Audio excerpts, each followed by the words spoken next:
This is Robert Thibodeau of MayflowerBookshop.com, and this is part 2, the conclusion of Rudolf Steiner's talk on the very night, New Year's Eve, where the first Gotheanum was burnt down. It's a talk entitled Spiritual Knowledge is a True Communion. Spiritual knowledge is a true communion, the beginning of a cosmic cult suitable for men of the present age.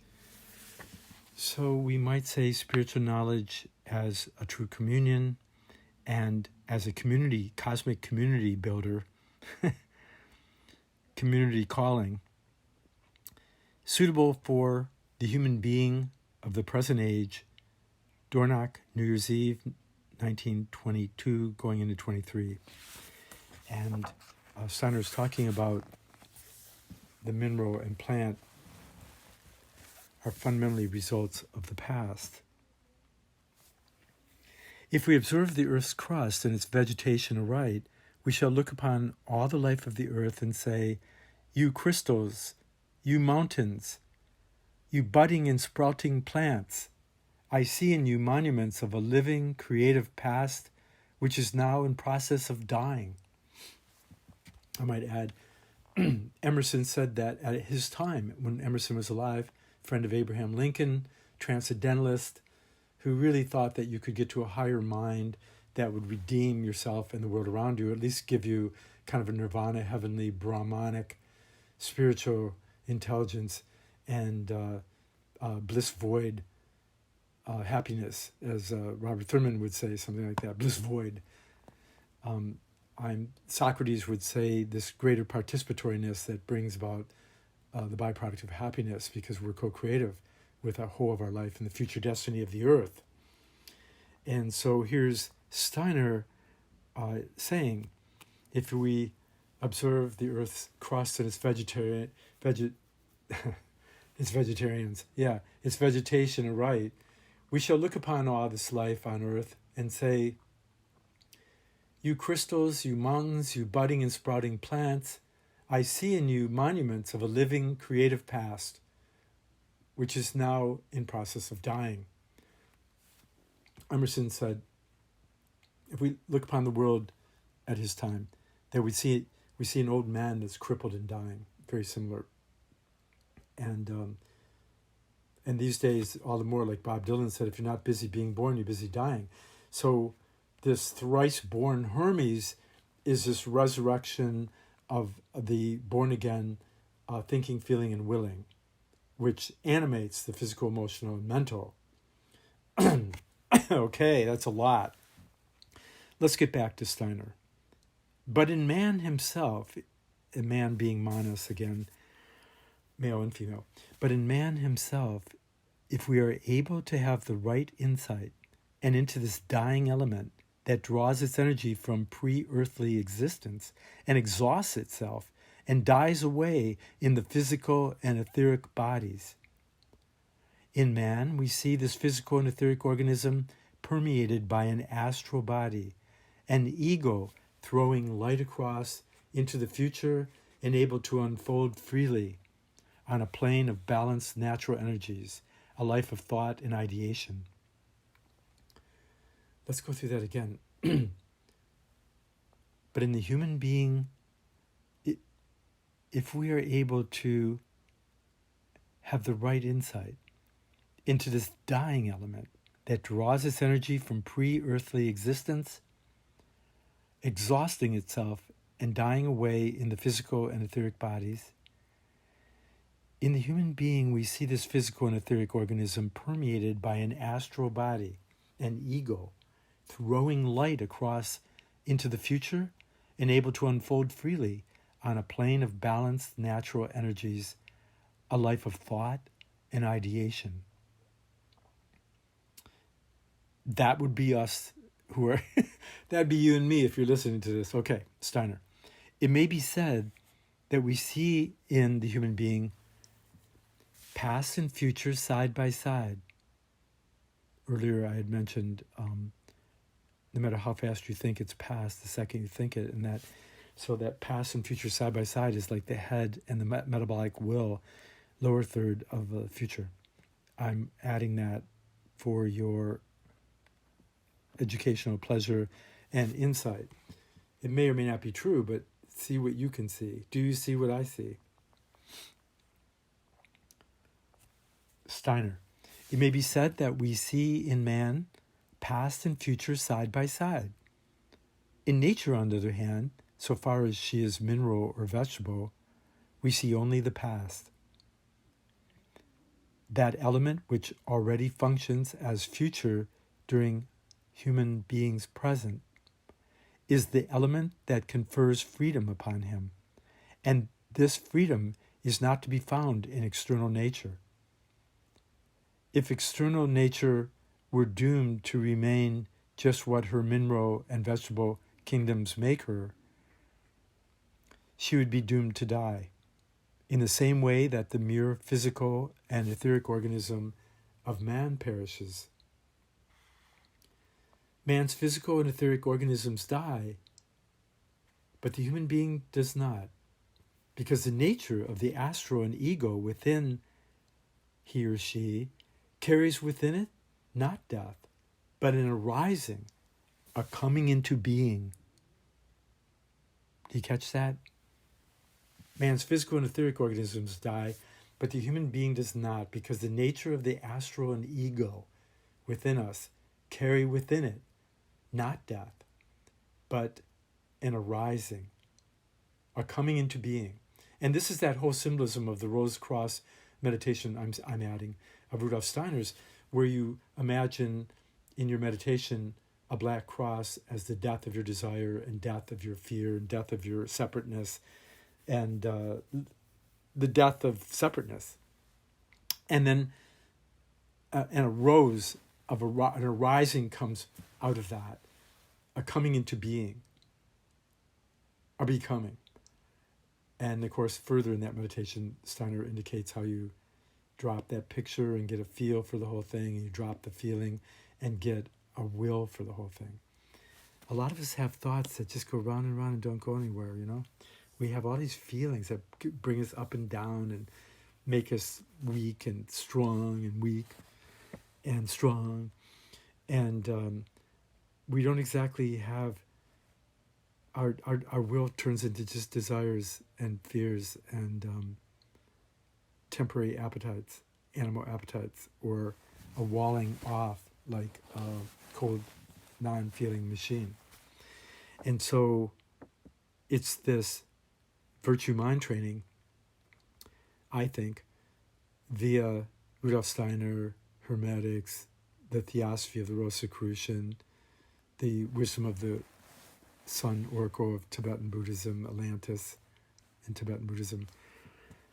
The Native American wisdom, the Native peoples anywhere wisdom, coming with the modern knowledge. And so I could go on forever, and I probably will. Let's continue with Rudolf Steiner, the true communion.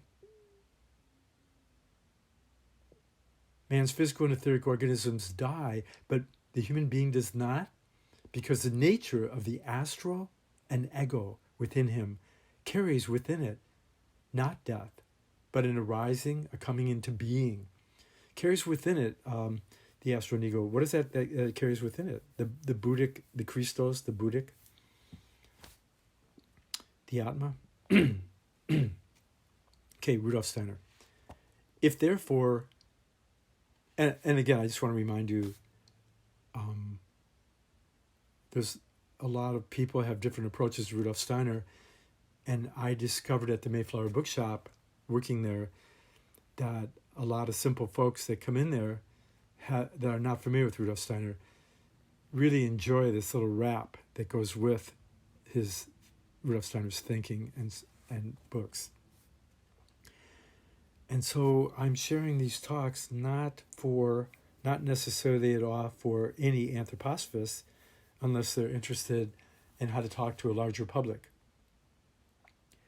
I'm sharing them with friends and yet to be friends who want to get some kind of spiritual thinking, and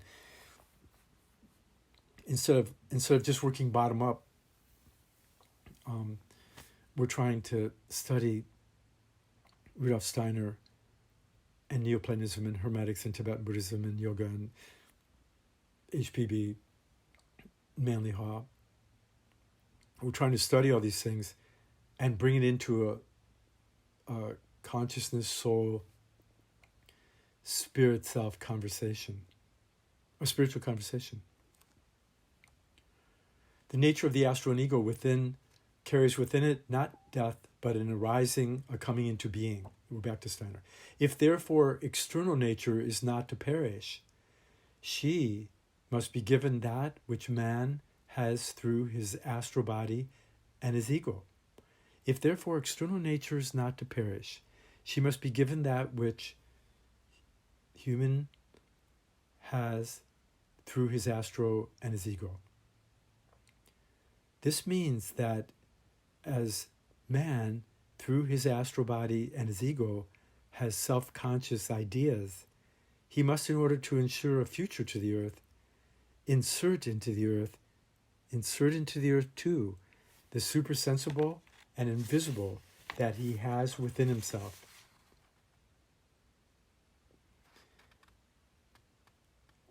Did you catch that? That was pretty deep. Steiner is very deep.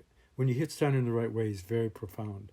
And it's only by trying to understand him that we create these supersensible spiritual organs of perception. We're trying to get a vocabulary for spiritual lifestyle so that we can be all brothers and sisters working together, because otherwise it's just one-upmanship and hiding and seeking and shooting and running, and oh my God, we live in such a crazy world. You can obviously see these are my comments. Let's go back to Rudolf Steiner. If therefore external nature is not to perish, she must be given that which the human being has through the astral body and the ego. This means that as human being, through his astral body and his ego, has self-conscious ideas, he or she must, in order to ensure a future to the earth, insert into the earth, too, the supersensible and invisible that he or she has within herself, himself. Even as the human being must derive his reincarnation in another earth life from that in which is within the self is supersensible and invisible, since his dying physical and etheric bodies are powerless to confer it, so can no future arise for the earth from the mineral and vegetable globe that surrounds us. Only when we place into the earth that which she has not herself, only then can an earth of the future arise. Only when we place into the earth that which she has not herself, only then can an earth of the future arise. And what is not there of itself on the earth is principally the active thoughts of the human being as they live and weave in his or her own nature organism, which holds always a balance and is on this account self-dependent. If he brings these independent thoughts to a real existence, he confers a future on the earth. But he must first have them. Thoughts that we make in our ordinary knowledge of nature, thoughts about that which is dying away, are mere reflections, not realities. But thoughts we receive from spiritual research are quickened in imagination, inspiration, and intuition. If we accept them, they become forms having independent existence in the life of the earth. Concerning these creative thoughts, I once said in my book entitled A Theory of Knowledge Implicit in Goethe's World Conception, that such thinking represents the spiritual form of communion among mankind. That such thinking represents the spiritual form of communion among mankind. For as long as man gives himself up to his mere thoughts about external nature, he does nothing but repeat the past. Maybe at a higher or lower level, but he keeps repeating the past, right? Okay. Steiner. He lives in corpses of the divine. Yeah, like I'm just commenting, when you're in your head all the time, it's just like living, like as soon as you think it's past, it's like living with the dead and with corpses. You're on a funeral pyre. And when one lives in action and the lower third, sex, digestion, will, metabolic, limbs, always moving. It's like living in the future that you're imagining or projecting and never in the present and never redeeming the past. We're trying to redeem the past and the future. Most people's future is just a projection of the past. Okay, I'm getting carried away here. Let's go back to Rudolf Steiner, who is the true representative of man anthroposophy. For as long as man himself gives himself up to his mirror thoughts about external nature, he does nothing but repeat the past. He or she lives in corpses of the divine. When he or she brings life into his thoughts, then, giving and receiving communion through his own being, he allies himself with the element of divine spirit, which permeates the world and assures its future. Spiritual knowledge is thus a veritable communion, the beginning of a cosmic ritual that is right and fitting for the man of today, who is then able to grow because he begins to realize how he permeates his own physical and etheric organism with his astral body and ego, and how, as he quickens the spirit in himself, he charms it also into the dead and dying matter that surrounds him. And a new experience is then his. Yeah, I might comment, just ask any real biodynamic gardener or some real mom or dad Waldorf teacher, and they get that same response. On an anthroposophical level, we're kind of dealing with spirit soul sharing through our mind and heart. Okay, Steiner. When he looks upon his own organism in its solid condition, he feels that it links him to the starry universe. The starry universe. Insofar as the starry universe is a being at rest, maintaining, e.g., in the signs of the zodiac, a position at rest in relation to the earth. Man is connected in his physical organism with these constellations in space. But by allowing his powers of soul and spirit to pour into this form picture in space, we change the world. He or she, him or herself, changes the world by allowing these powers of soul and spirit to pour into this form picture in space. The human being is also traversed in like manner by streams of fluid. The etheric organism lives in the fluids and juices of the body. It is the etheric body that causes the blood to circulate and that brings into movement the other fluids and juices in humankind. Through this etheric organism, he or she is brought into touch, if I may so express it, with the deeds of the stars, with the movements of the planets. Through the etheric organism, we're brought into touch with the deeds of the stars, with the movements of the planets. Just as the resting pictures in the heaven of the fixed stars act upon or stand in relation to the solid structures of the human organism, so do the planetary movements of the system to which we belong stand in relation to the fluids in man. I might add recently that the first class materials have become public. They're available for sale at the Mayflower Bookshop and any good anthroposophical bookstore. And Rudolf Steiner talks about those planets again in other ways, and the world word that works through us, or that we can at one-ment with. atone with, at one with. Okay, Rudolf Steiner. But as the world presents itself to our immediate vision, it is a dead world. The human being transforms it by means of his or her own spirit.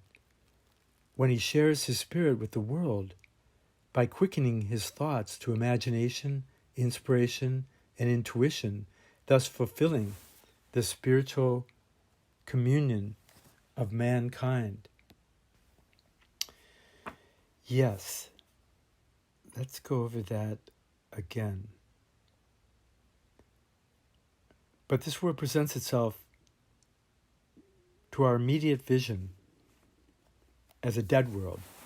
Man transforms it by means of his own spirit when he shares his spirit with the world by quickening his thoughts to imagination, inspiration, and intuition, thus fulfilling the spiritual communion of mankind. It is important that the human being should become conscious of this. The more lively and alert this consciousness becomes, the more easily does the human being find the way to the spiritual communion. I should like to give you today some words that may serve as a foundation for this consciousness. Words which, when allowed to act rightly upon the soul, and this means they must be made to live over and over again in the soul until the soul experiences to the full their moving, living meaning, will then bring something into existence in the human soul which transforms the dead environment with which man is connected into a living one, and quickens the past to life, in order that from out of its death may arise the life of the future. This can only happen when the human being becomes aware of his or her connection with the cosmos in the following way. In earth activity, I am imagining the earthly matter which I take into myself, with that which fashions the solid structure of my organism. In earth activity draws near to me, given to me in substance-imaged form, the heavenly being of the stars. In earthly activity draws near to me, given to me in substance-imaged form, the heavenly being of the stars. And again, in earthly activity draws near to me, given to me in substance-imaged form, the heavenly being of the stars.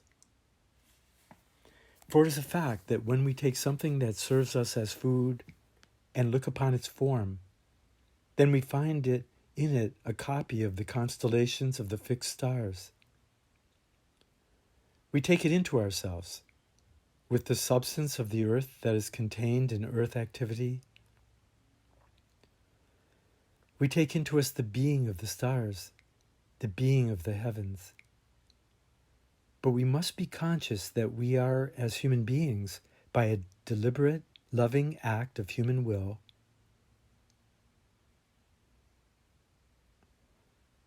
transform that which has become matter back again into spirit. We must become conscious that we, as human beings, by a deliberate, loving act of human will, transform that which has become matter back into spirit. In this manner, we perform a real act of transubstantiation. In this manner, we perform a real act of transubstantiation. We become aware of our own part in this world, and so the spiritual thought life is quickened within me. In earth activity draws near to me, given to me in substance imaged form, the heavenly being of the stars.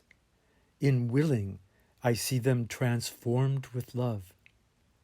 And we think of that which we take into ourselves to permeate the fluid part of our organism, the circulation of the blood and juices, then that, in so far as it originates on earth, is a copy not of the heavens or of the stars, but of the deeds of the stars, that is to say, the movements of the planets.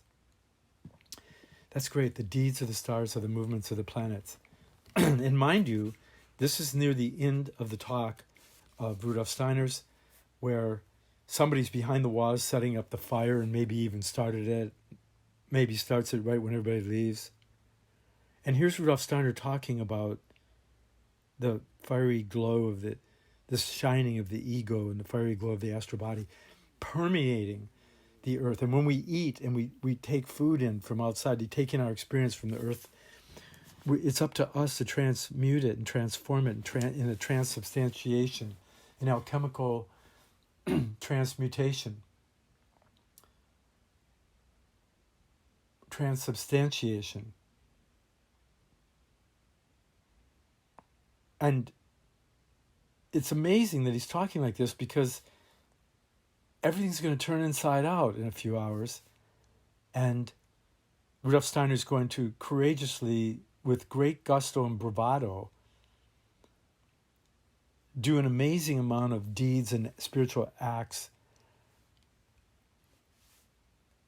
encouraging the beginnings of the Waldorf education and biodynamic gardening, and an immense amount of new release of spiritual knowledge and deeds that he shares with our hearts and minds.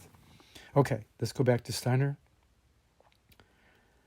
He's talking about how we think about that which we take into ourselves, and we permeate the fluid part of our organism, the circulation of the blood and juices, insofar as it originates on earth, is a copy not of the heavens or of the stars, but of the deeds of the stars. And those deeds of the stars are the movements of the planets, Steiner says. So here's Steiner. And I can become conscious how I spiritualize that if I stand rightly in the world, and I can speak the following formula. In watery life stream into me, forming me through with power of substance force, the heavenly deeds of the stars. In watery life, stream into me, forming me through with power of substance force, the heavenly deeds of the stars.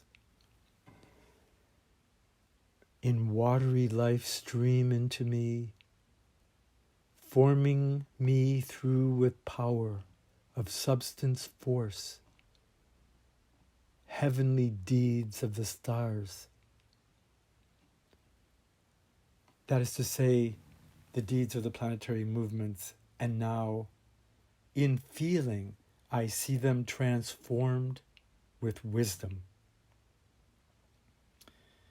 In love, I see them transformed in wisdom, I think he's implying there, or saying. Okay, Steiner. While I can see how in will the being of the stars changes lovingly into the spiritual content of the future, I can also see how in feeling a wise change takes place when I receive into me, in what permeates my fluid organism, a copy of heavenly deeds. Human being can experience in this way, in his or her will, in the feeling, how he or she is placed into the world, surrendering to the supreme direction of the universe that is all around. We can carry out in living consciousness the act of transubstantiation in the great temple of the cosmos, standing within it as one who is celebrating a sacrifice in a purely spiritual way. What would otherwise be mere abstract knowledge, achieves a relationship of will and feeling to the world. The world becomes the temple, the house of God. When man, as knowing man, as human, as knowing human, as woman knowing woman, summons up also powers of will and feeling, he or she becomes a sacrificing being. His fundamental relationship to the world rises from knowledge into cosmic ritual. It's amazing. It's my thought that I read somewhere Steiner's talking about the whole body as a temple of the world spirit. I think the heart is the altar. The body is the temple, and the world is the temple. The macrocosm and microcosm, as above, so below. So let's read this again and continue. I think that I want to make it clear that my thoughts about this, I want to make this very clear. I consider myself a student of the secret doctrines and mysteries of spiritual science, art, philosophy, spiritual reality. And I'm just sharing, and I'm trying to show you how you can think about it. And each of us needs to learn to do this for ourselves and our friends. Wouldn't it be great? You know, we have friends or a special friend that we read to each other, or we both read, if we're at different stages, we both read separate books, but we're together, even if we're miles apart. And we share the most pivotal, coolest, awakening, vibrant, shining, or deepening, rooting quotes and passages.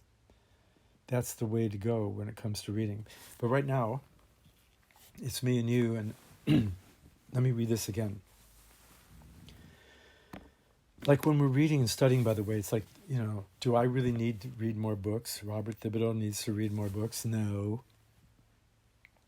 Do I need to tune my guitar? Yes. Do I need to read more books? Yes. It's like tuning. It's like tuning your instrument. Sometimes I'll pick up, a book, and I know it already, I just put it right back down. A month later, I can pick up the same book and be astounded by what I missed. When you get 6 or 7 books from the Mayflower Bookshop, or you get hundreds of them and make a little wall of books that you're enclosed in, not only does it block signals for your cell phone, but it creates like a womb of silence and a little more stillness and a vibration. That's the whole idea of having an altar in meditation that can remind you and reflect that you're trying to alter yourself with spiritual thinking, spiritual feeling, and willing. Okay, I'm getting a little carried away here, but what is the tempo? The TEMPO. How can we find the rhythm and tempo of the heart as altar and tempo, and rhythm between the thinking and willing and the summer and winter, in this eternal equinox of the spring of Michaelmas and Easter? Okay, now I know I'm getting carried away. Okay, friends, let's go back to Rudolf Steiner. And again, I'm only a student, and I only do this for fellow students and friends, and I'm assuming that you know nothing and want to learn, or that you've read Rudolf Steiner's books and heard some of his talks. You've either got the book at Mayflower Bookshop, or you tuned in to my friend Jim Stewart at Rudolf Steiner Archives. And part of his thing too, I think, is with Rudolf Steiner Audio. A nice gentleman's reading you the book like I am and doesn't interfere with it.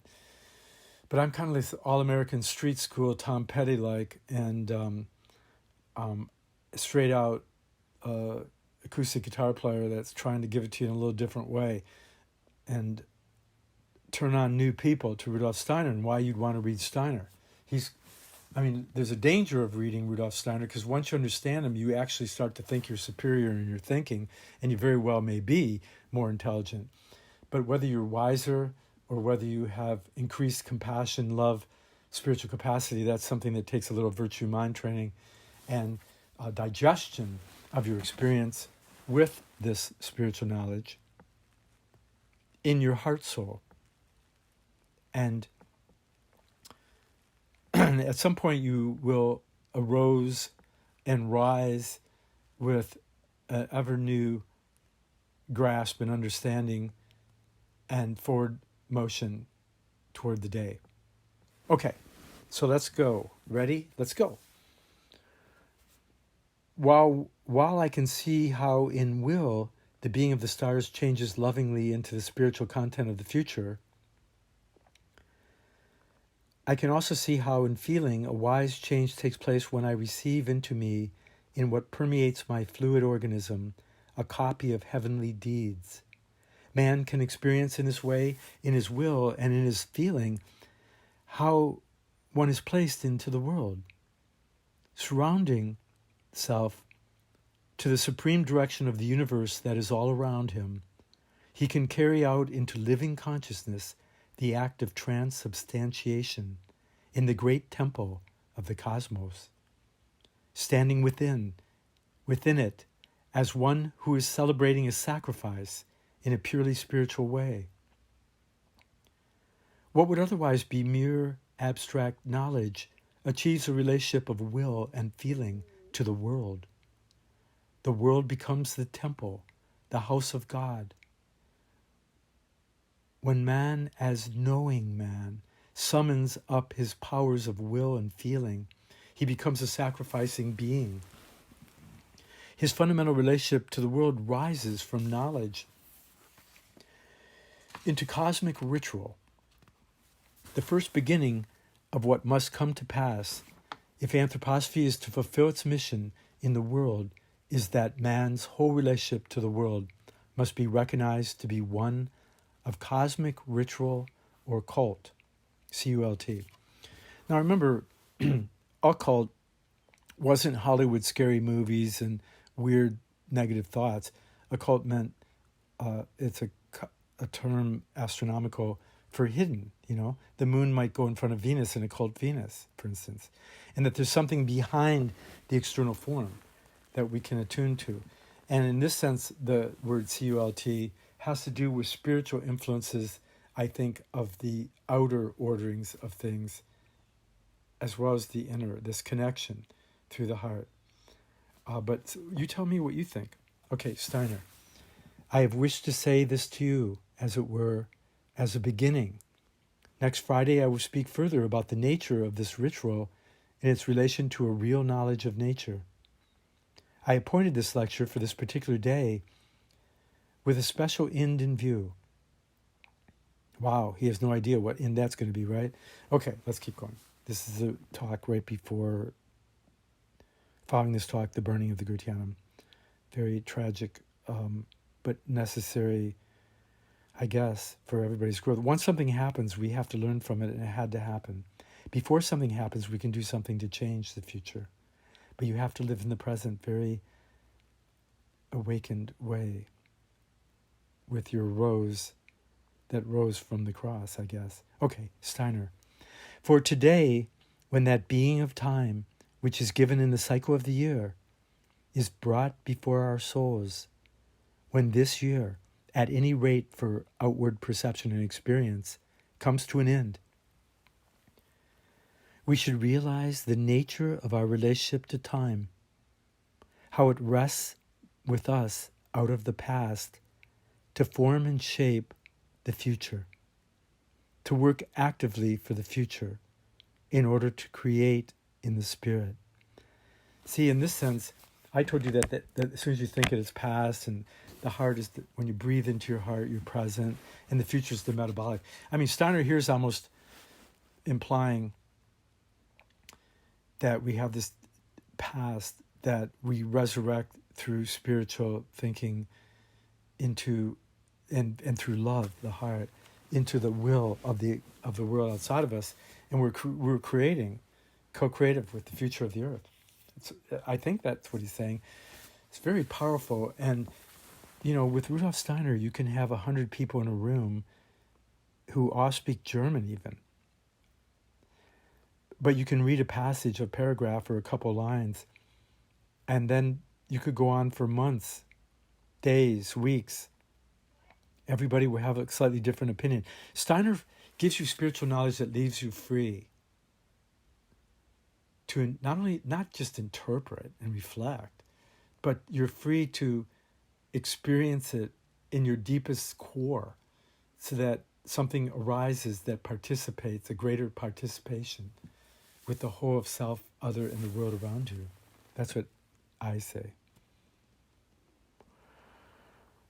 So it rests with us out of the past to form and shape the future, to work actively for the future in order to create in the spirit. It's Rudolf Steiner. One of the poems recited this afternoon began with these words: "Every year finds new graves." Let me repeat this. This is right at the end of this talk. One of the poems recited this afternoon began with these words, quote, "Every year finds new graves," unquote. There was an exclamation point. Every year finds new graves. That is profoundly true, Steiner says. But equally true is it that every year finds new cradles, new births. As this year touches the past, so does it also touch the future. And today, it is the human being's first obligation to grasp this future, to reflect that the budding and sprouting life in the external world contains within it the seeds of death, and that we must seek for life with our own power of action. Every new year is a symbol of this truth. If we see on the one hand the graves, let us behold on the other hand self-renewing life. Self-renewing life waiting to receive the seed of the future into itself.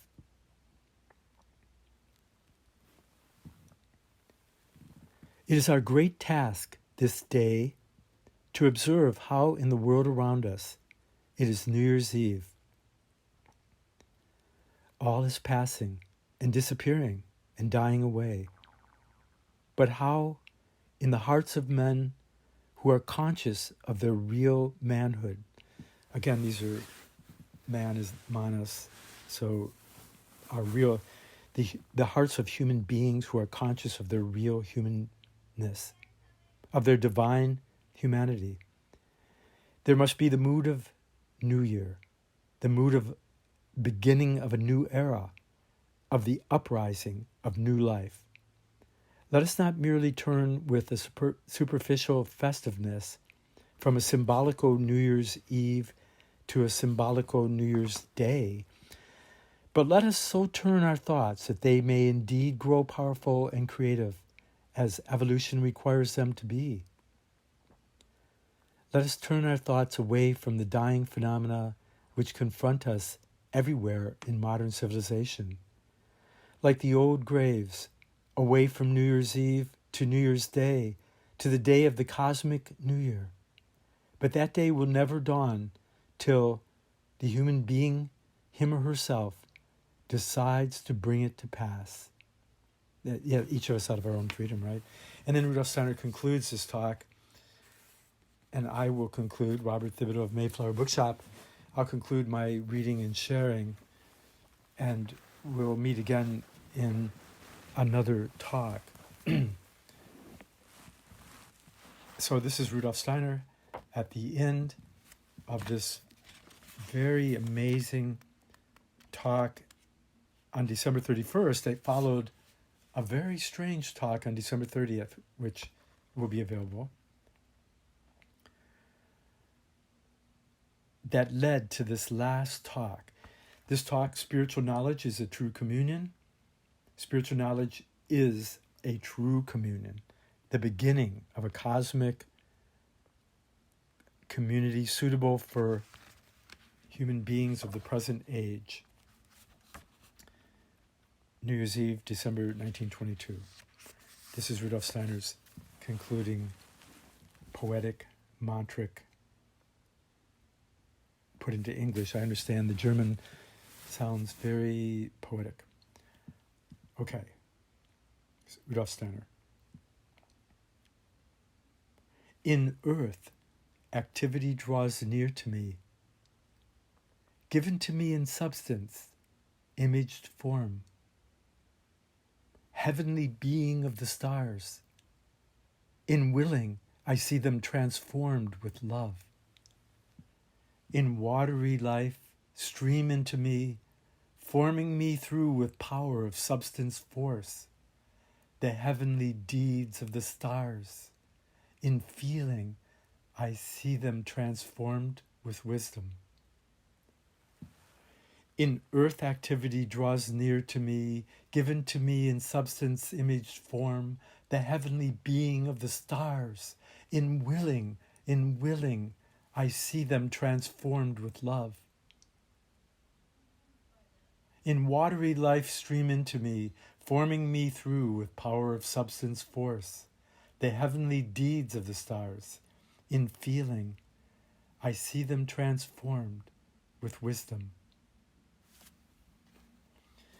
In earth, activity draws near to me, given to me in substance imaged form, the heavenly being of the stars. In willing, I see them transformed, love with love. In watery life stream into me, forming me through with power of substance force, the heavenly deeds of the stars. In feeling, I see transformed with wisdom. Bless your heart. This is Robert of MayflowerBookshop.com. See you again soon.